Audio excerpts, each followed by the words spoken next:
Good evening and welcome to this evening's Gresham lecture. My lectures this year will look at four families and their estates. The Churchills, who built their family fame and fortune through military service. The Cecils, who constructed theirs through administration. The Scotts, who rose through illegitimate royal blood. And the Boleyns, whose success was based on trade. Until the Industrial Revolution, other than the law and the church, these were more or less the only routes to great wealth and honour. What all these families had in common is that they consolidated that wealth and honour in land and buildings. Land, of course, brought with it status, and a great deal of land and a fine residence brought a great deal of status. And despite the ups and downs of the economy, land was also the safest and most sensible place to put your disposable income. The families I have chosen could all be called dynasties because the estates that they owned were the most powerful cogs in a dynastic machine where marriage consolidated landholdings, brought in new money and secured old money. Families that had been enriched by trade, bought into the landed aristocracy, and aristocrats who'd become impoverished revitalized their family fortunes by marrying into trade. And this is an excellent place to start this evening, because the Boleyns were a family who invested money from trade in land and consolidated it by a series of stunning marriage alliances, eventually, of course, reaching the pinnacle of social status, marrying into the royal family itself. Now, the story I'm going to tell this evening needs some quite careful introduction, because I'm going to mention a dozen people, and it's very important that we understand their relationship to each other. So, we're going to have a family tree here, and we're going to start with the man who effectively founded this dynasty, Sir Geoffrey Boleyn. Now, the Boleyn family were landowners in and around Saul in Norfolk from about the mid-13th century. Geoffrey Boleyn was a Norfolk gentleman who had a really spectacular career here in the City of London. How he got here, we don't know. At first he was a hatter, and then he became a mercer. And as a merchant, he was extremely successful. As a citizen, he was capable and very ambitious. He became sheriff in 1446-7. He became MP for London in 1449, London elector in 1450, an alderman in 1452, master mercer in 1454, and finally, Lord Mayor of London in 1457. The second person on my family tree is Anne, the daughter of Thomas, Lord Howe and Hastings of Hertfordshire. Thomas Howe, her father, was a leading Lancastrian courtier whose extensive family estates were in Bedfordshire and in Norfolk. He was married twice. His first marriage was to Elizabeth Whitchingham, a Norfolk gentry lady, and their daughter was Anne Howe, born in 1424. There was a second marriage, and there were three more daughters, but no son. So Anne was the co-heiress to great estates. How Lord Howe met Sir Geoffrey Boleyn, we do not know, but in 1437 or 1438, thereabout, Boleyn married Howe's eldest daughter, Anne, forming the alliance you see on my family tree. So we have a hugely wealthy city merchant marrying an aristocratic heiress. Their first son, named Thomas, died in 1471, and their second son, who you see here, William, became the heir, and he's the third person we now need to meet. Sir William Boleyn made a brief appearance in the City of London, but he was basically set up as a very wealthy landowner in Norfolk, where he was much involved in county affairs. Like his father, he made a spectacular marriage. Here we have it. He married Margaret, the daughter of Thomas Butler, the Earl of Ormond. Butler, like Howe, had not succeeded in producing a son. And so, like William's mother, Margaret was the co-heir to great estates. So now 2 generations of the Boleyns had married aristocratic heiresses, vastly aggrandizing their wealth and, of course, by association, their status. But to return to our dramatis personae this evening, we have to now introduce Sir William and Margaret's son, who was Thomas Boleyn. He was born in 1477. Now, I'm going to have a great deal to say about this man, who became one of Henry VIII's closest friends and the father of Anne, Queen of England. But for now, we need to introduce Elizabeth Howard, the eldest daughter of Thomas Howard, Earl of Surrey, who was the heir to the Dukedom of Norfolk. Elizabeth married Thomas in around 1497. Now, unlike the spectacular marriages of his father and grandfather, this marriage brought no great fortune, but did buy Thomas a father-in-law who was a duke. I'm briefly just going to add to my family tree for completeness Thomas's brother, James, because he will appear very briefly in our story. But to complete the family tree, I need to mention the 3 children of Thomas and Elizabeth, Mary Boleyn, Anne Boleyn, and George Boleyn. So Anne, who we now have on the screen, obviously the star of the show tonight, was descended from not only a former Lord Mayor of London, but much more importantly on her mother's side from a baron, an earl, and a duke. This was a very classy ancestry, and, as we now need to understand, an extremely wealthy one, with huge estates and a number of impressive houses. So now let's return to the founding father of the dynasty, Sir Geoffrey, and ask ourselves what was the architectural taste of such a man. He obviously had a house in the city, and he presumably had a manor house in his home county of Norfolk. But as his wealth grew and he became an elder statesman in the city, it was time to invest in land. And indeed, this is exactly what he did, buying an estate in Norfolk in 1452 and in Kent in 1461. And what's fascinating is that the 2 principal houses in these estates were remarkably similar buildings.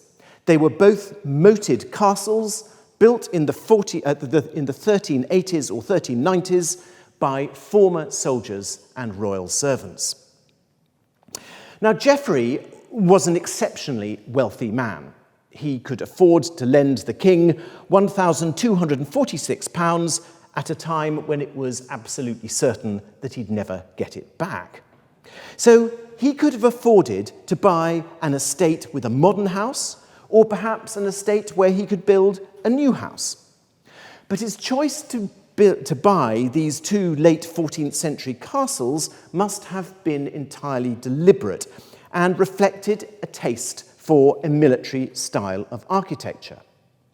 This could perhaps be partially a reflection of the political instability and violence of the Wars of the Roses, but equally, and I think more likely, it reflected a desire to present himself not as an arriviste, but as an establishment figure and as a knight. So, in 1452, Sir Geoffrey purchased one of North Norfolk's most valuable manors, Sir John Fastolf's Blickling Hall. Fastolf, famous to history as the inspiration for Shakespeare's character, although the real man was nothing like the man in the play, he was immensely rich, and he had invested the profits of his military exploits in land and buildings, especially in Norfolk.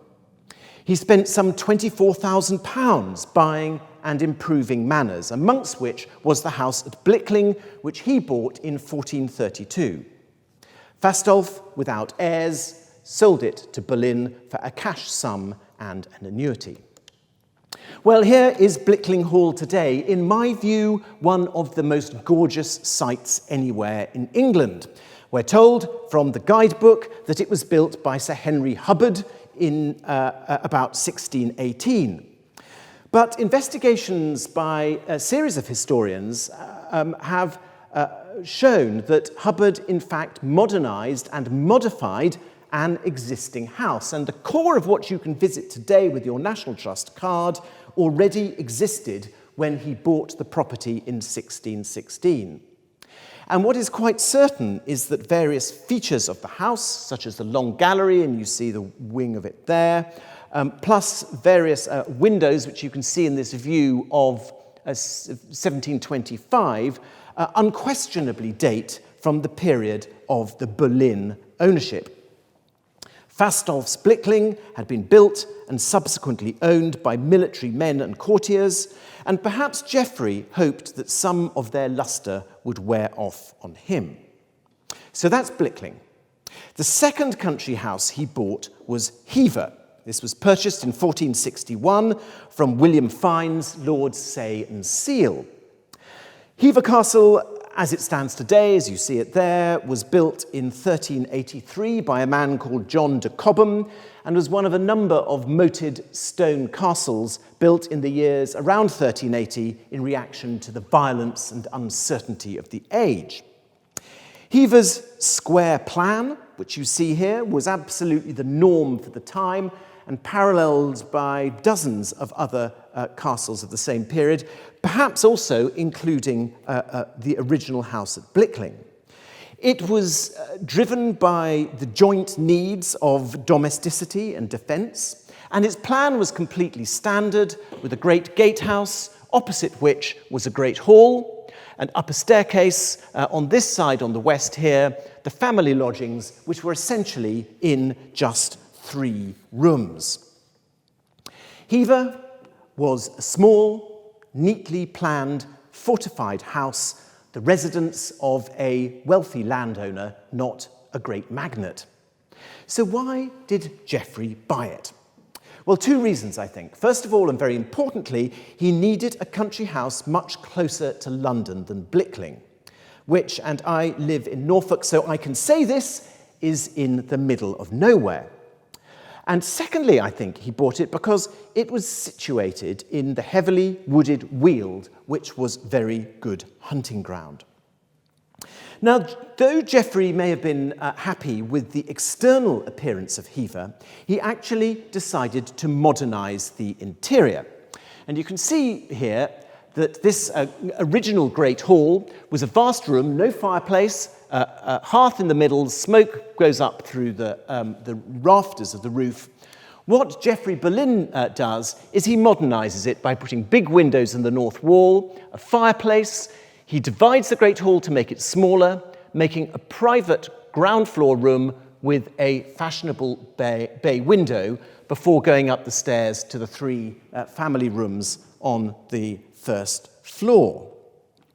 Here is a 19th century painting showing the Great Hall at Hever with the big fireplace that was put in by Geoffrey Boleyn. Now, all of this we can work out from the surviving fabric at Hever, and I'm extremely grateful to the present owners of Hever Castle for the opportunity to examine the building in detail. But to get to this level of knowledge at Blickling will take quite a lot more work, although I think it could be done. Disentangling the changes that may have been made by Geoffrey, William, and his grandson Thomas might never be possible. But what is clear is that the original 14th century fortified manor was hugely extended by the Boleyns into a double courtyard house. Now, we don't know, but it is quite possible that the original house was very much like Hever, a gatehouse and a great hall, and that the Boleyns built on this big extra bit, including a long gallery on the first floor above here. And that's what you get today, 2 courtyards, double courtyard house. These houses were not particularly uncommon, but the people who owned them were very rich. They were very prestigious, having these two courtyard properties. So Blickling in the Boleyn period was a large and very prestigious house. I suspect that much of the extension of Blickling was actually undertaken by Thomas, or perhaps his brother James, because it contained this long gallery, and long galleries are really only common in these houses from the 1520s onwards. And I suspect that Geoffrey lived in a smaller house, a more baronial house, if you like, where he lived in splendour as a knight rather than a merchant. Architecture, you see, holds a mirror to self-image. Well, substantial parts of Blickling and Hever remain to tell us something of Geoffrey's tastes, but we don't know anything really about the third house that this family owned at this period, and this was Luton Hoo in Bedfordshire. And so here's a map. We're going to build up the various houses. Here we've got Blickling, here we've got Hever, and here is Luton Hoo, which was inherited into the family by Anne as a portion of her estates from her father, Thomas Lord Hoo and Hastings, who had died in 1455. It must have been a very big house, as Lord Hastings was a major figure, and we know that the Boleyns used it as a base much closer to London than Blickling, that was 100 miles further up the road. Well, this brings me very neatly onto the second generation of the family, Sir William Boleyn. William was very active in county matters, occupying most of the senior posts in Norfolk at one time or the other. But he also, as far as we know, spent some time in Kent. From the 1460s, he was also renting Hoo before he actually inherited it, as well he might, because it was only 30 miles from London. But despite this, Norfolk was still the base for the family. And Sir William's son and heir, Thomas Boleyn, was probably born at Blickling in 1477, when, at the age of 20, in 1497, he married Elizabeth Howard. It's likely that his father, William, moved out of the ancestral seat at Blickling and made his principal residence at Luton Hoo, leaving Thomas, his son and heir, and his new wife, Elizabeth, to preside at Blickling. And we kind of know this because when Henry VII went on a big progress to Norfolk in 1498, it was Thomas who received him at Blickling and not his father. And Thomas lived at Blickling for most of the period between 1497 and 1505. And this means that it was there, in around 1500, that their daughter Anne was born. Now, one of the features of English country aristocratic life was the centrality of the parish church. English aristocrats didn't want to be buried in distant abbeys or cathedrals like their French counterparts. They wanted to be buried and indeed baptized in their own proprietary churches, which were almost always adjacent to their houses. And it was thus in this font, in St. Andrew's Church, next to Blickling Hall, that Anne Boleyn was almost certainly baptized, in a church that contained the burials of her ancestors. And when you go there, the church is normally open when you visit the house. You can see the brasses of Anne's ancestors in the chancel.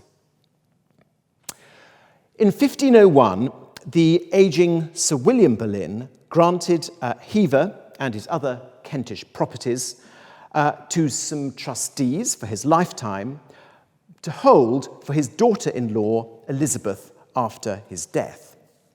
And so in 1505, when Sir William died, Elizabeth Boleyn, Thomas's wife, owned Hever, and Thomas, her husband, owned Luton Hoo. Thomas was also left 8 manors in Norfolk, but he was required to pay his mother a pension and allow his mother to continue living at Blickling for the rest of her life. And as his mother outlived him, Thomas's residence at Blickling was over. Well, in 1505, when he comes into all this property, Thomas was 28 years old. He was already a figure at the court of Henry VII and was well positioned in 1509 to rise rapidly in the service of Henry VIII. He became a favoured companion of the young king in the tilt-yard and in the hunting field, and in due course he became one of the king's most trusted diplomats, and in this role spent considerable time abroad. In 1519, he spent a year at the court of Francis I of France, and he followed that with his attendance at the Field of the Cloth of Gold, which you see in the famous painting here, in which he was a very important figure. Thomas was in France again in 1521 and 1527, and in 1522-3 he was in Spain as the king's ambassador. Now, during some of this time, when Thomas was abroad, it is possible that Elizabeth and her children stayed at Hever. This would make a lot of sense. It's very close to the coast and it's close to London. It's complete speculation, but it does seem that in the early 16th century, there were some improvements made at Hever that would have made it more comfortable for Elizabeth and her young children. The medieval house on the first floor had, this is just another random building with a crown post roof, but had exposed ceilings with these crown post roofs. These may have looked very handsome, but by the reign of Henry VIII, they were very old-fashioned.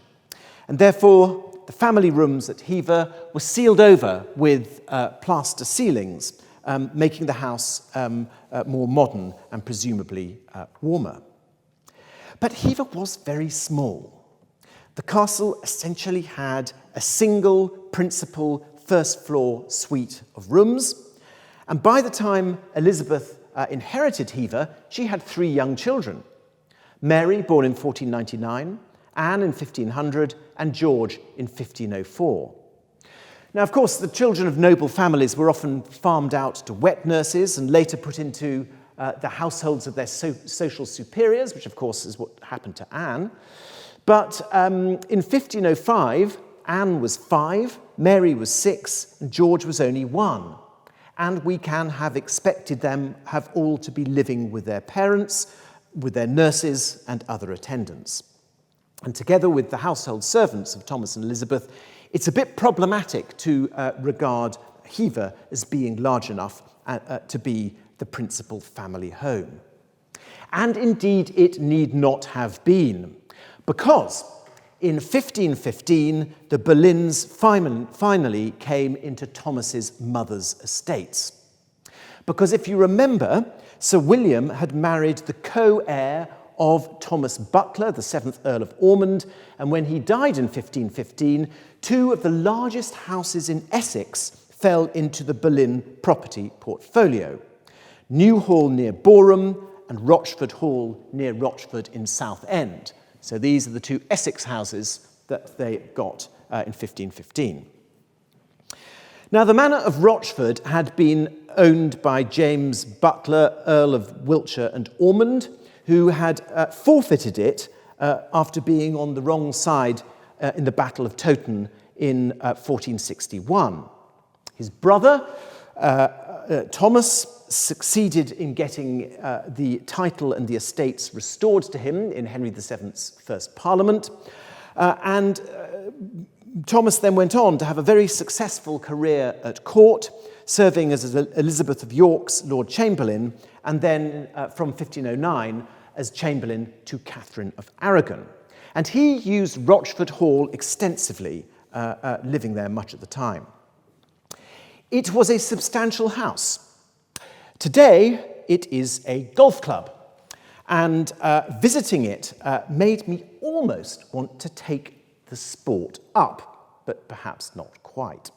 It's in a very beautiful position, and as at Blickling and Hever, the church can be seen from the windows of the hall, and Thomas Butler rebuilt the west tower of the church. Here are his arms over the door, proclaiming not only the status of the church, but also the links between the house and the church, which I've already talked about at Blickling.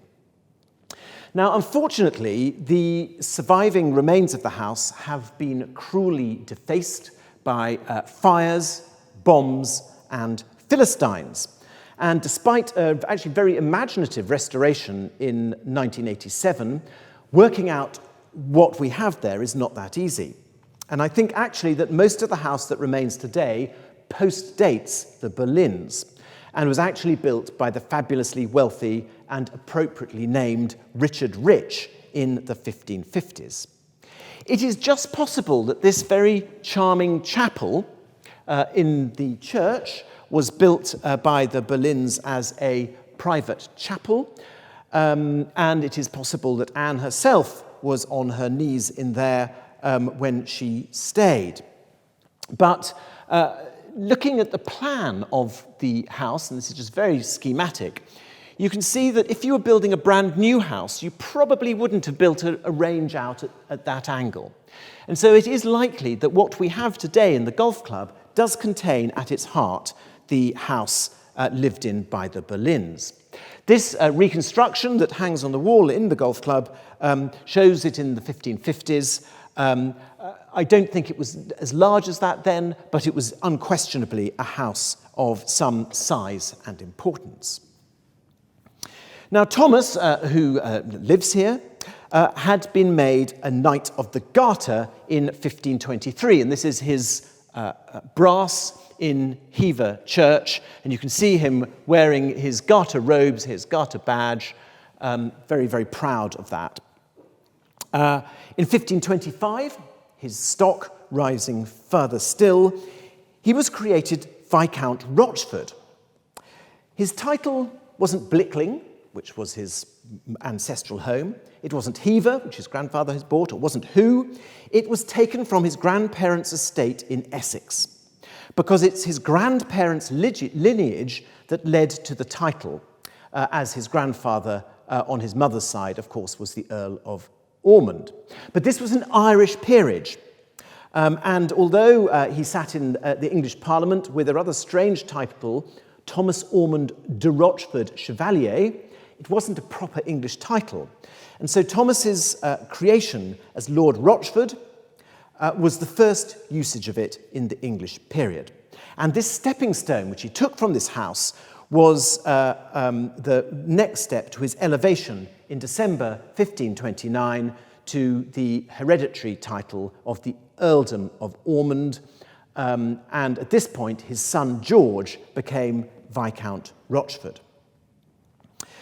Now, as well as Rochford Hall, Thomas Butler had also been granted the former royal estate of Newhall, Boreham in Essex by Henry VII, which actually was really very, very close to Rochford. And he was granted a license to rebuild it in 1491. Now, we don't know exactly what the Butlers built there, but when he died in 1515, Newhall passed to Thomas Boleyn. This was another very substantial house. This is a plan of it in the 18th century, and you can see by this stage it had 5 courtyards. And certainly the core of the mansion here existed in Sir Thomas's time. But by 1515, this is a view of the entrance front, that's this front here. By 1515, the Boleyns really did not need another vast mansion. They already had Who, they had Hever, they had Rochford, as well as Blickling and a house in London. Thomas was at Henry VIII's side the whole time, and he must have suggested that the king might be interested in seeing it. In fact, the king had already seen it, because he had stayed there with Butler in August 1510. But in June 1515, the king visited Newhall twice, each time staying for a couple of days.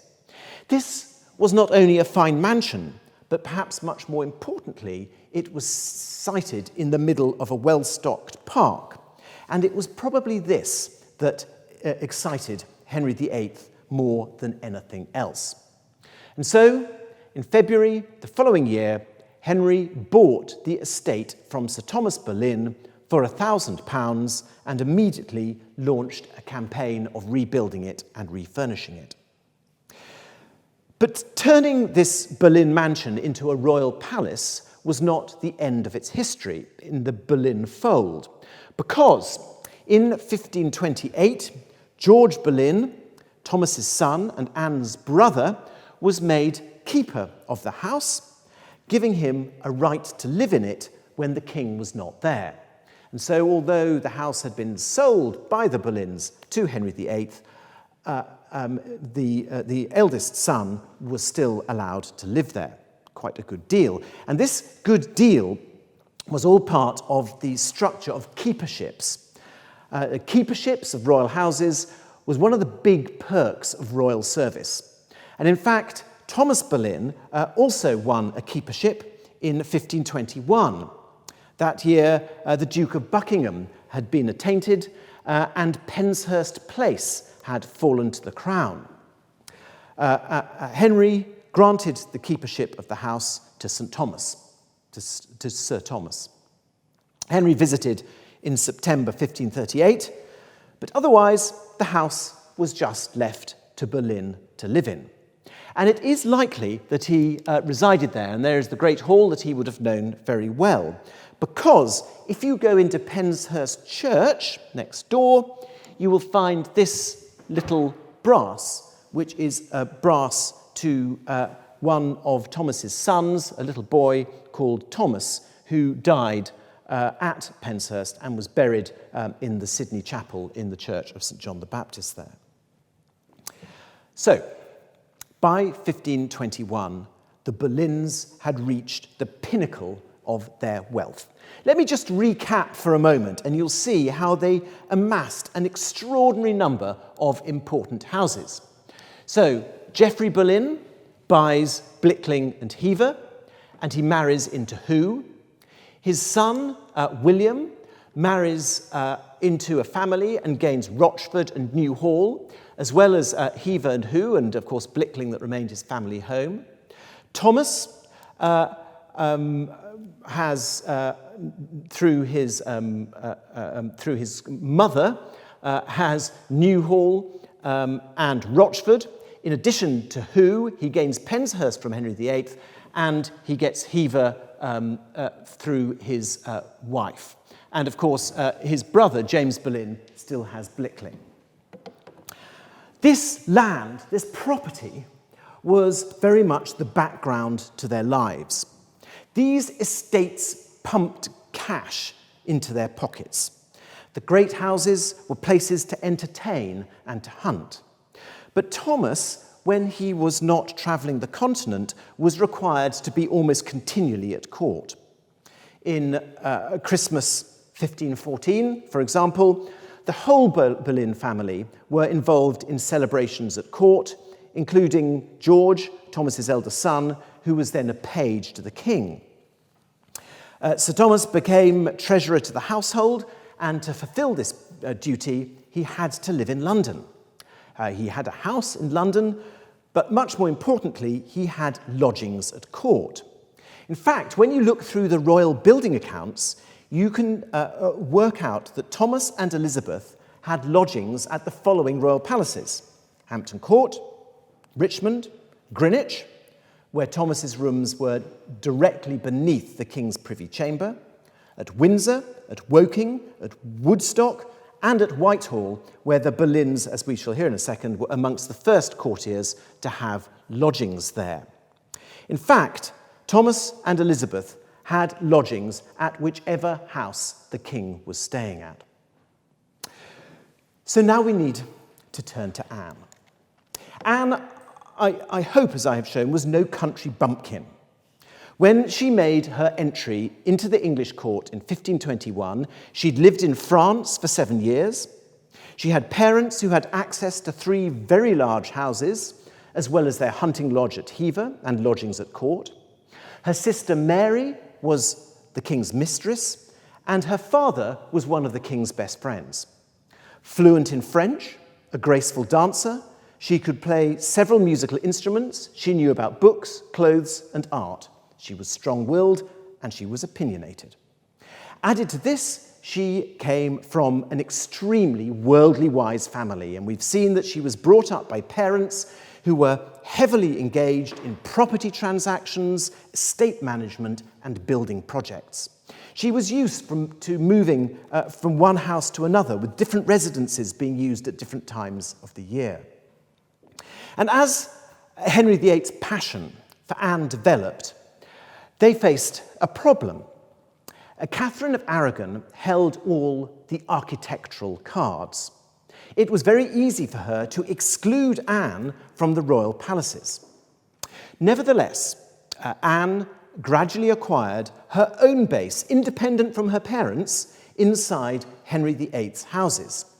As early as May 1527, only a year after the king's infatuation began, Anne had her own independent lodgings at Greenwich Palace, Henry's principal residence. By March the following year, she had her own rooms below the king's at Windsor Castle.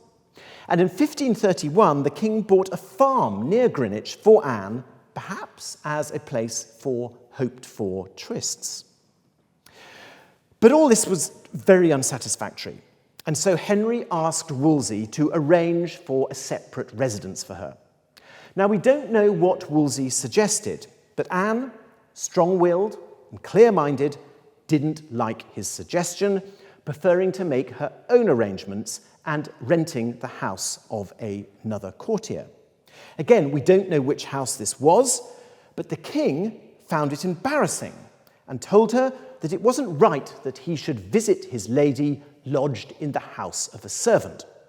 Nevertheless, Anne was set up in an establishment of her own in the city of London.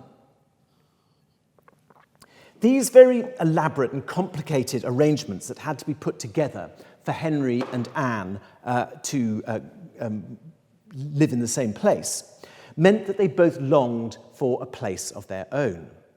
And in 1529, it became clear that this was going to be York Place, the house of Cardinal Wolsey, of course, the building that was renamed Whitehall after Henry VIII took it over.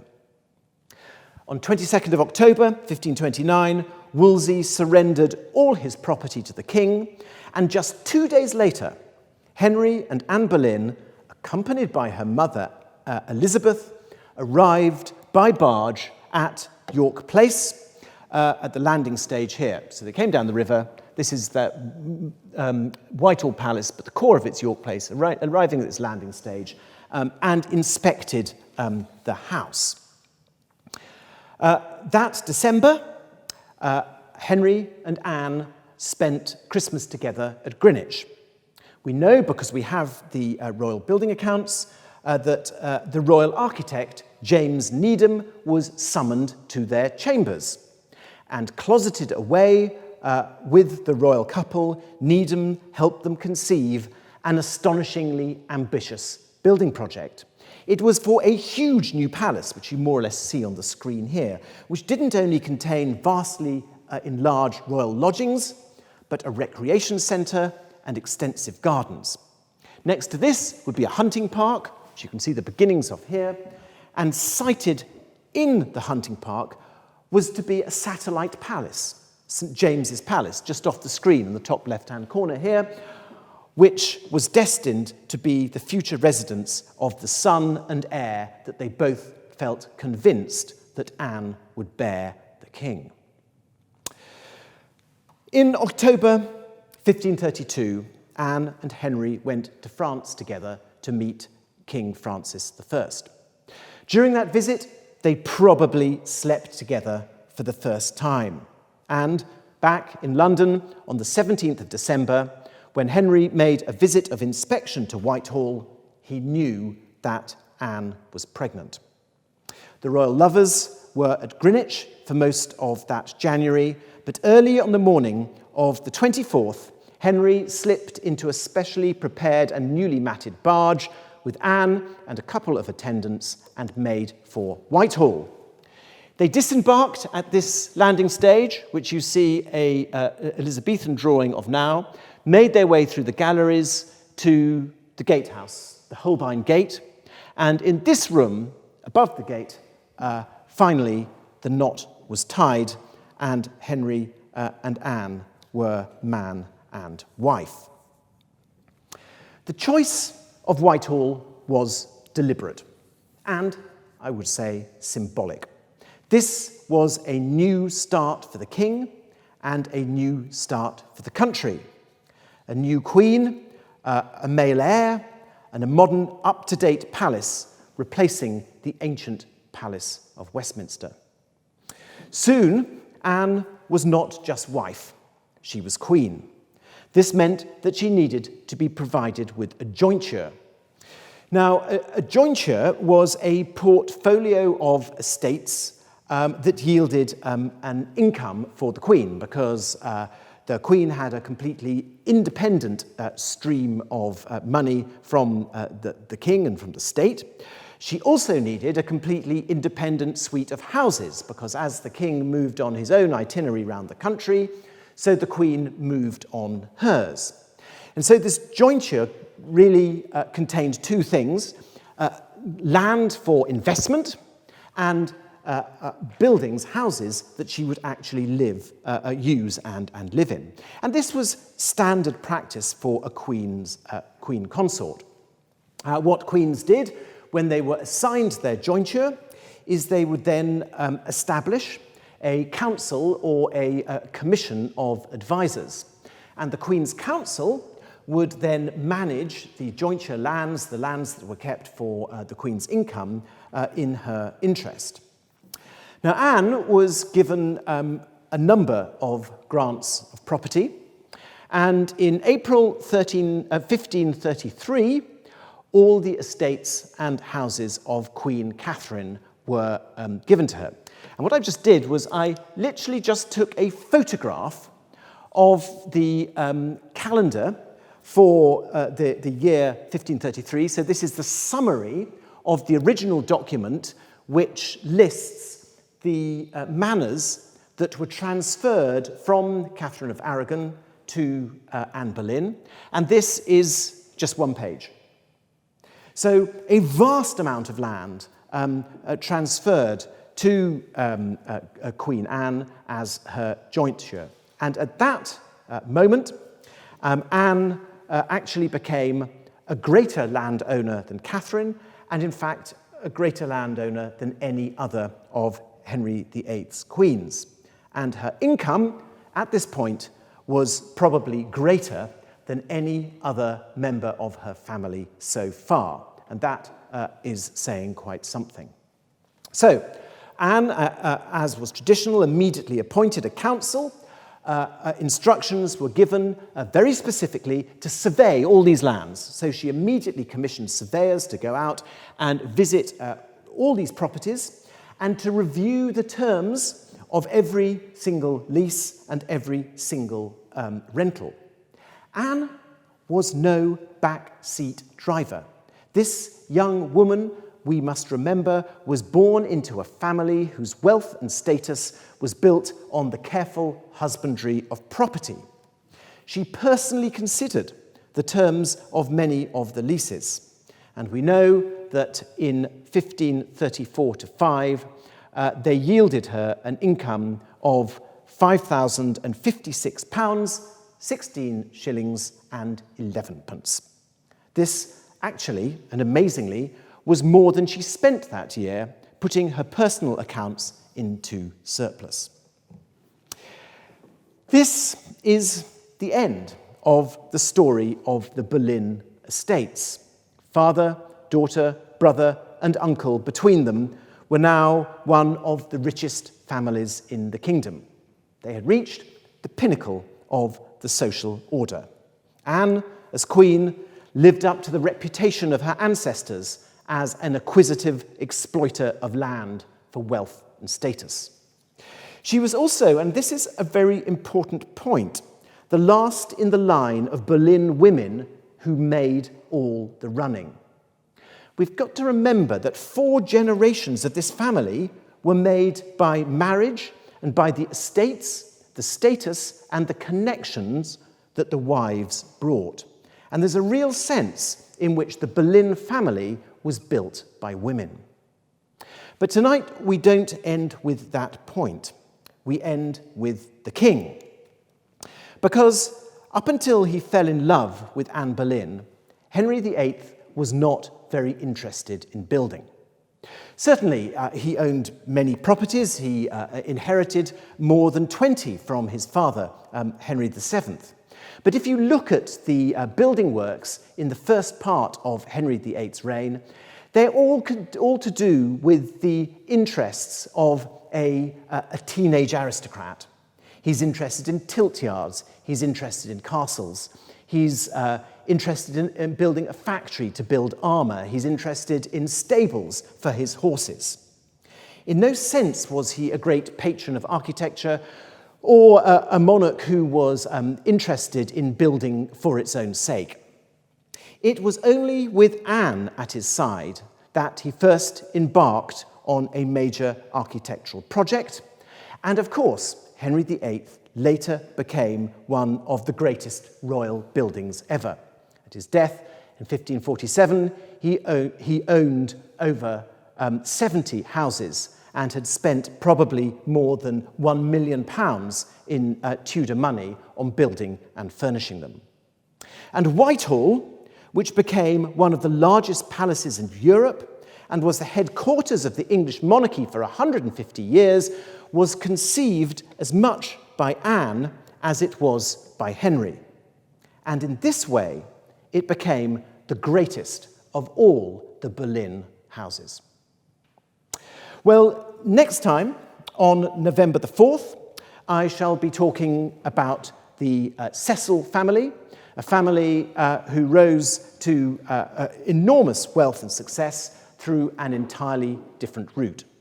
But for now, we have some questions. Thank you very much for a wonderful lecture this evening, Simon. I do have a few questions from the online audience. The first asks, aside from the fact that Thomas most likely enlarged Blickling, given the relatively small size of Hever, are there any thoughts as to whether the latter could have been more of a hunting lodge, or was it indeed seen as another primary residence? Well, that is a very good question, because, of course, one of the really wonderful things about Hever, and I guess many people who are listening have been there, is that you walk into a building that is recognisably the building that the Boleyn family and Anne herself would, if they were to come back alive today, would entirely recognise. But as I did make the point, it was and is a very small house, and I think it's impossible really to imagine it being a major residence. I think the questioner is right.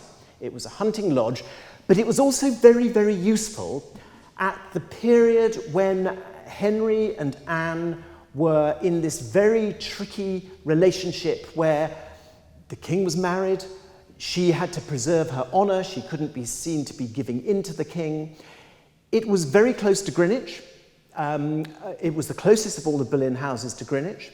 And Henry VIII was able to arrange his itinerary so he could ride out from Greenwich and be in the vicinity of Hever.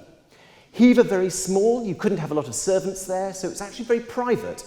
And so it was sort of the ideal place, really, if you were going to be having a slightly illicit affair with somebody, because if you had gone to Who or you'd gone to Rochford, it would be stuffed full of dozens, hundreds of servants, and it would all be very public. So yes, I think the questioner is right, it was a hunting lodge, but it was also a very important part of the jigsaw of Henry and Anne Boleyn's courtship. Thank you. Our second question is about Thomas Butler, and the question is, did Thomas Butler have any links to Ireland? Oh yes, he absolutely did. He was an Irish peer, and his principal lands were in Ireland. And in fact, there was a huge, long-running dispute about his title. because there was another branch of the family who felt that they should inherit the earldom of Ormond, and it was only after a tremendous wrangle and a lot of time and effort and legal cases that Thomas eventually became the Earl of Ormond. As I said, that Irish title was then translated actually into an English one, and for the first time it became an English one. But the family was Irish, absolutely. Thank you. How do we know which room Henry and Anne were married in, as the sources appear to say just at Whitehall? No, I think the sources do say a bit more than that, and I think we can be pretty sure that the room that is described is the room in the Holbein Gate. If you read my excellent book called Houses of Power, now in paperback, very reasonably sold at all Waterstones, you will see the evidence set out, including the footnotes, and you can check for yourself whether you agree with me or not. There's a further question about Hever. As Hever was eventually given to Anne of Cleves, I'm always intrigued as to why it wasn't necessarily one of her favourite houses.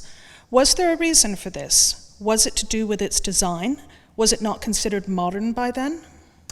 Yes, well, of course, this is a very interesting point, that Hever is eventually sold to the king, and the king then makes it part of the jointure of Anne of Cleves, so it's handed on to another one of his queens. And the Boleyn estates in Kent were not just the manor of Hever, there were a number of other manors attached to it. And so as it went to Anne of Cleves, it wasn't just the castle that we know, it was a number of other manors attached to it, so it's quite a valuable gift. I'd spent quite a lot of time actually looking at the evidence for Anne of Cleves, how much she used that house. And actually I think she used it quite a lot more than we think. There are quite a lot of letters dated there. And there has been a German scholar who has been looking at some of the letters in Cleves itself, and which she wrote to her brother, and quite a lot more of those are dated at Hever Castle. So I suspect that Anne of Cleves probably used Hever a bit more than we currently imagine. This is rather a larger question. Oh, golly. Could it be said that Henry only married Anne for fixing relations with France? Oh, gosh. I don't know. That's a very interesting question. I think he married Anne because he wanted a male heir and because she was an incredibly attractive woman. And I must say, having spent quite a long career looking at Tudor buildings, particularly royal buildings and the royal court, I kind of fancy the thought of Anne Boleyn as well. I mean, she's clearly quite an amazing person, quite sort of magnetic. So I don't think there were sort of macro global political motivations behind it.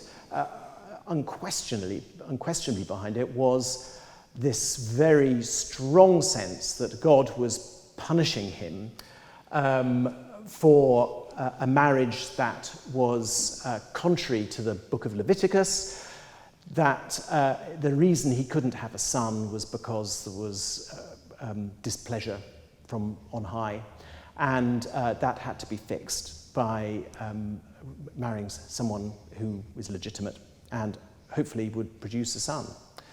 But of course, they didn't know about genes, that's really what the problem was. And the final question, what actually happened to the estates upon Anne's fall from grace? Well, what is interesting is that, well, first of all, Anne's own personal estates, obviously, finito, that they just go back to the crown. That is what happens with a queen consort. They revert to the crown and then they grant it out. In fact, many of Anne's lands were granted out to subsequent queens. Not as many, but many of them were. Her brother George, of course, is implicated in her fall. He loses his head. And so there is no male heir for Thomas, but in fact Mary gets Rochford, and she has Rochford Hall. But Thomas and Elizabeth, they retain their estates, and the Boleyn family retain most of the buildings that we've been talking about. And gradually, over the years, they are alienated and sold to various other people. And of course, each of the houses I have talked about were subsequently bought by other great aristocrats and extended and enlarged, which of course gives people like me a job to do to try and work out what they were actually like in the 1520s. That's great, Simon. Thank you very much. I also wanted to thank our audience for your attendance this evening. We're very grateful to you. We do apologize for the technical issues in the middle of the stream. In spite of intense testing today, we're still obviously encountering some teething problems. So thank you very much for your patience with us as we work to resolve those. We will be sending you a link to the video and transcript very soon. Please do join us tomorrow for a lecture on radio in the 78 era, 1920 to 1948, and that's being presented by Jeremy Summerlee, our visiting professor of music history. Good evening.